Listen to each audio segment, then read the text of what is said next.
로마서 1장 17절 복음에는 하나님의 의가 나타나서 믿음에 이르게 하나니 기록된 바 오직 의인은 믿음으로 말미암아 살리라 함과 같으니라. 하나님이 제일 소원하시고 기뻐하시는 것은 하나님의 의입니다. 이 의를 만들 때에 이 의는 보배로운 의만 자존자 하나님이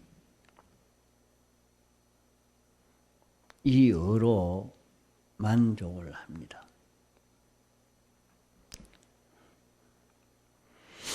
이 의 위에 더 요구할 것도 없고 이 의로 만족을 합니다.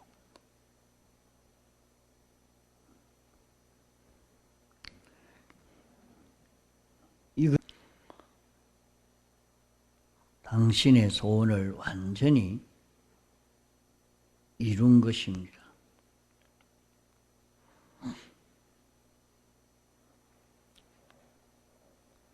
이 의를 만든 것은 하나님과 사람이 합작해서 만들었습니다. 하나님과 사람이 합작해서 만드는데 하나님은 무한자요, 사람은 유한한 자입니다.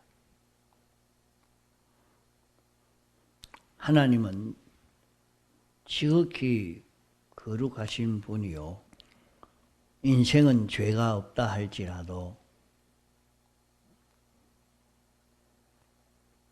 피조물 중에 하나님과 그 인생의 차이라는 것은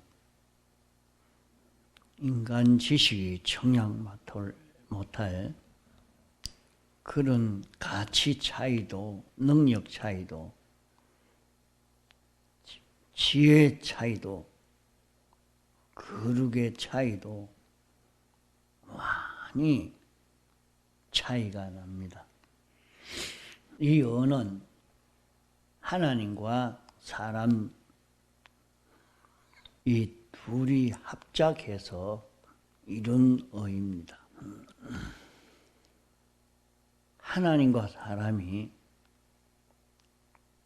어떻게 합작이 되었을까? 그것을 가리켜서 마태복음 1장 18절에 예수 그리스도의 나심이 이러하니라. 그 모친 마리아가 요셉과 정혼하고 동거하기 전에 성령으로 잉태된 것이 나타났더니 그렇게 말씀했습니다. 동정녀 마리아에게 성령으로 잉태했다. 이렇게 말씀했습니다. 무한하신 분이 요한을 입고 나타난 것입니다. 자존하신 하나님이 피조물을 입고 나타난 것입니다. 지극히 크신 분인데 피조물 중에 하나를 입고 나타났습니다. 하나님이 피조물을 입고 나타난 것은 무한하신 분이 유한한 분으로 나타난 것입니다. 자존하신 분이 천한 인간이 되어 나타난 것입니다. 그것을 가리켜서 하나님이 사람으로 나타났다 하는 말을 도성인신이라 이렇게 말합니다. 이렇게 말로는 쉽고 입으로는 쉽게 하지만 도성인신이라는 이것이 하나님의 얼마나 큰 사랑인가. 도성인신이라는 것은 얼마나 하나님의 큰 희생인가.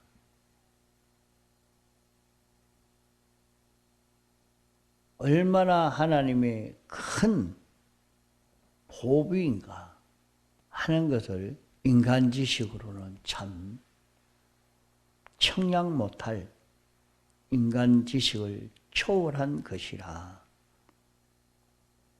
하겠습니다. 왜 하나님이, 무한하신 하나님이 유한의 사람을 입고 나타났을까? 그렇게 자존하신 분인데 천한 인간이 되어 나타났을까? 왜 그렇게 희생하시고 당신이 어떤 포부가 있어서 그렇게 했을까? 하나님이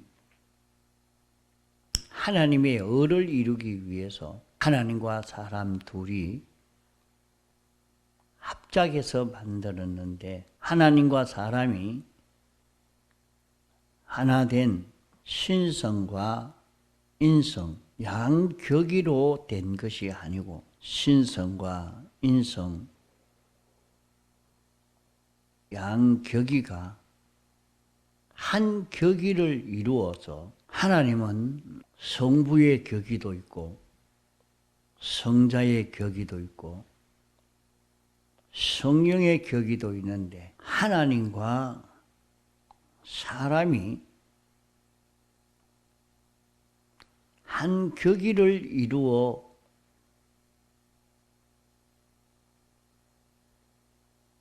나타난 분이 예수 그리스도십니다. 한 격의를 이루었다는 것은 거기에 대한 모든 책임과 의무와 지위가 거기에 있는 것인데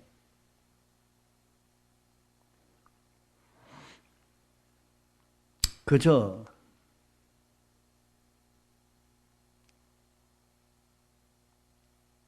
이렇게 그냥 동행으로 하나가 된 것이 아니고 한 인격체가 되어서 이 일을 이루었다는 것은 우리 지식을 초월한 참 굉장한 그런 일입니다. 이러니까 많은 성자들은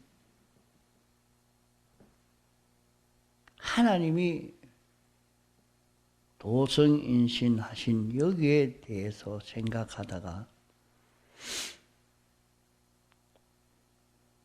그 크심의 그 사랑과 희생에 놀라 기절하고 이렇게 신인 양성 1위가 되기까지 해서 이룬 그 사랑의 진실성, 그 사랑의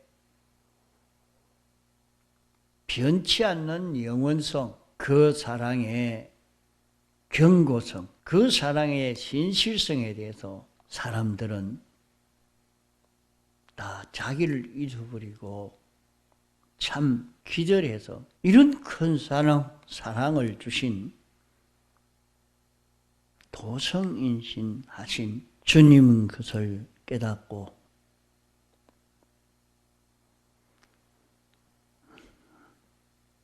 이제는 완전히 변화된 이 어로 살리기로 작정한 그런 많은 성자들이 있습니다. 이렇게 하나님이 사람 되어서 신인 양성 1위가 되어서 이 어를 이룬 이것은 지극히 존귀한 일입니다. 큰 언데 하나님의 큰 뜻을 완성했기 때문에 이 의가 큰 것입니다. 그러면 하나님의 그 큰 뜻이 무엇이냐? 이 의는 하나님의 큰 뜻이요,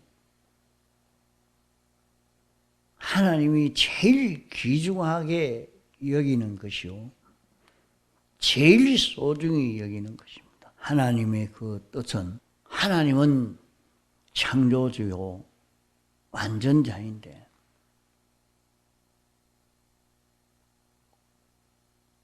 완전자에게 대한 피조물에 삐뚤어진 것, 완전자가 창조해 놓은 피조물, 이 피조물에게 삐뚤어진 것, 하나님이 만들어 놨는데 하나님과 삐뚤어진 이것은 그만 하나님이 심판해서 멸해버리면 되는데, 하나님이 심판해서 멸해버리면 일은 수월합니다. 그러나 당신이 만든 것을 사랑해서 하나님의 사랑이 들어서 멸하지를 못합니다. 멸할 수도 없고, 멸하면 쉬운데 안 멸하고 그냥 두려고 하니까 하나님의 공의와 정의가 용납지 못합니다. 하나님과 삐뚤어진 것을 둘 수가 없는 것입니다. 이 삐뚤어진 것을 죄라 말합니다. 하나님과 삐뚤어진 것을 멸해버리면 되는데 멸하지 못하는 것은 하나님의 사랑이 들어서 멸할 수도 없고,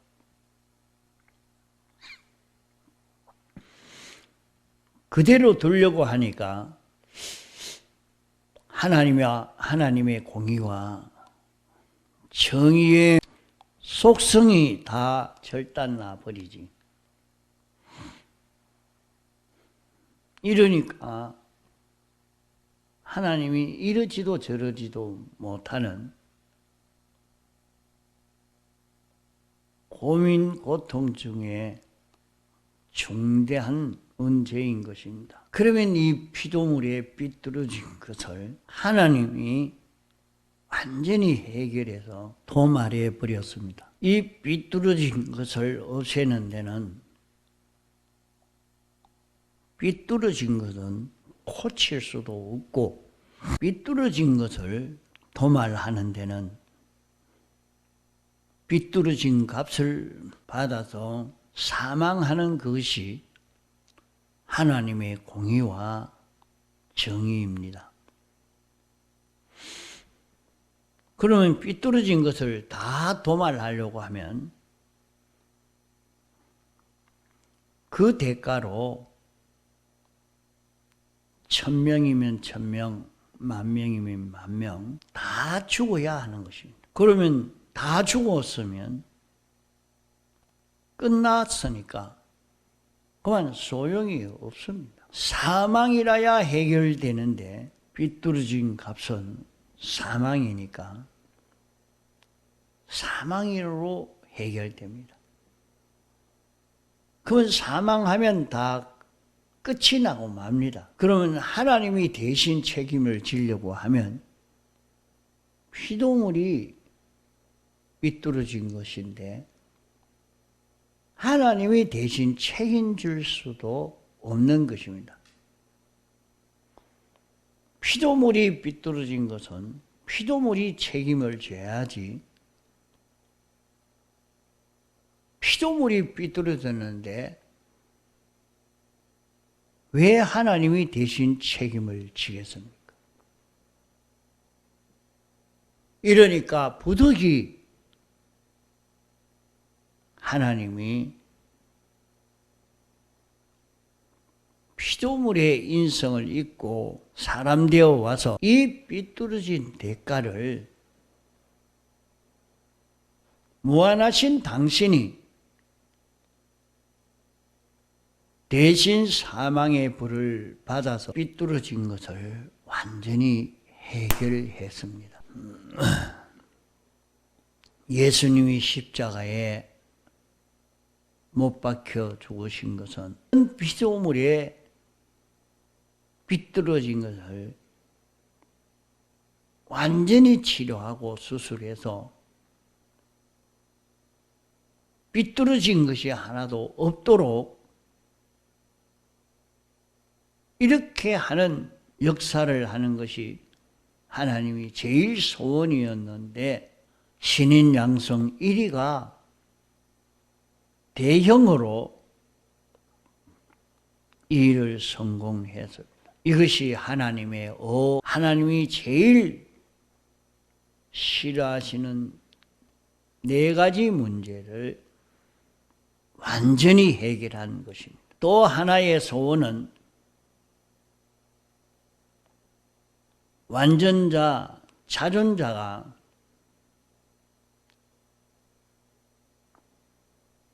명령하고 움직이는 데에 이 피조물이 완전자에게 완전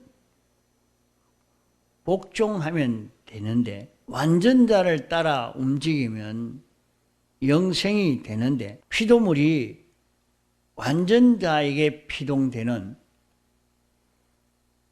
완전 피동자로 이렇게 사는 것을 하나님이 다음으로 제일 소원하는 것입니다.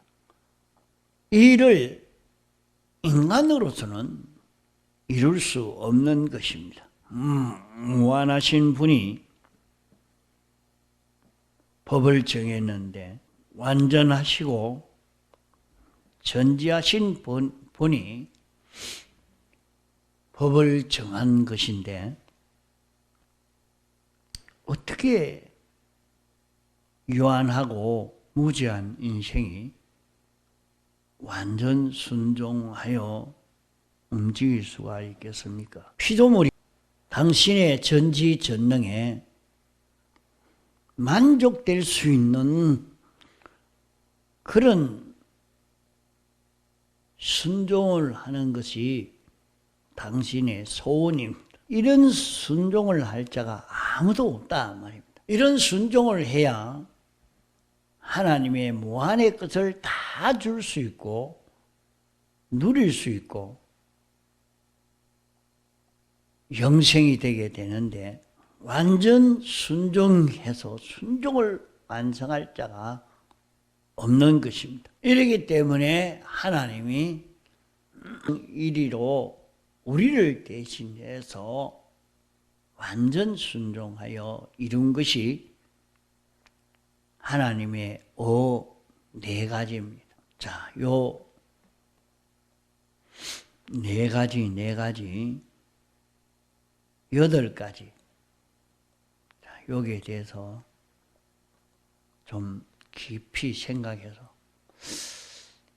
하나님이 사람 되어 와서 이 을을 완성해서 우리에게 입혀 주심으로 우리가 의인이 됐고 이 어가 있는 것은 하나님이 조금 더 해하지 않고 보호하십니다. 우리는 이 어를 잊고 이 어로 인하여 영생하게 되는 것입니다. 통성으로 기도하시다가 자유하시겠습니다.